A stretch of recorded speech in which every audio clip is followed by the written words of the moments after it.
দেশ বিদেশের বাছাই করা খবর নিয়ে সর্বদাই সত্য সন্ধানী ই নিউজ ভারত।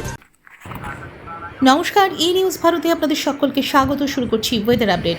আজ দক্ষিণবঙ্গের 8 জেলায় বজ্রবিদ্যুৎ সহ ঝড় বৃষ্টির হলুদ সতর্কতা। দক্ষিণ চব্বিশ পরগনা, পূর্ব ও পশ্চিম মেদিনীপুর, বাঁকুড়া, পূর্ব পশ্চিম বর্ধমান এবং বীরভূম, মুর্শিদাবাদ জেলাতে হালকা থেকে মাঝারি বৃষ্টির সঙ্গে 30 থেকে 40 কিলোমিটার গতিবেগে দমকা ঝোড়ো হাওয়া বইতে পারে।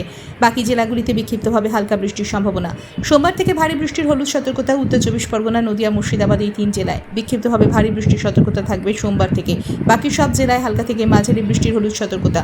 কলকাতায় আপাতত বৃষ্টির সম্ভাবনা কম। বিক্ষিপ্তভাবে ঝিরঝিরে বৃষ্টি কিংবা হালকা বৃষ্টির সম্ভাবনা থাকবে। স্থানীয়ভাবে 2-1 পশলা বৃষ্টির পূর্বাভাস। বুধবার থেকে বৃষ্টির সম্ভাবনা বাড়বে। বৃষ্টি না হলেও আর্দ্রতাজনিত অস্বস্তি বজায় থাকবে। বাতাসে জলীয় বাষ্পের পরিমাণ বেশি, তাই তাপমাত্রা বেশি না হলেও আর্দ্রতাজনিত অস্বস্তি বজায় থাকবে। উত্তরবঙ্গে অতি ভারী বৃষ্টির কমলা সতর্কতা। বৃহস্পতিবার পর্যন্ত ভারী বৃষ্টির সতর্কতা থাকছে। বৃষ্টি কমবে শুক্রবারে। আজ কলকাতায় সারাদিন আংশিক মেঘলা আকাশ। আজ কলকাতা ও তার পার্শ্ববর্তী অঞ্চলে দিনের সর্বোচ্চ তাপমাত্রা 33 ডিগ্রি সেলসিয়াস, সর্বনিম্ন 28 ডিগ্রি সেলসিয়াস। বাতাসে আপেক্ষিক আর্দ্রতার পরিমাণ 73%, অনুভূত তাপমাত্রা 44 ডিগ্রি সেলসিয়াস। আজকের বৃষ্টিপাতের পরিমাণ 14.5 মিলিমিটার। ব্যুরো রিপোর্ট, ই নিউজ ভারত।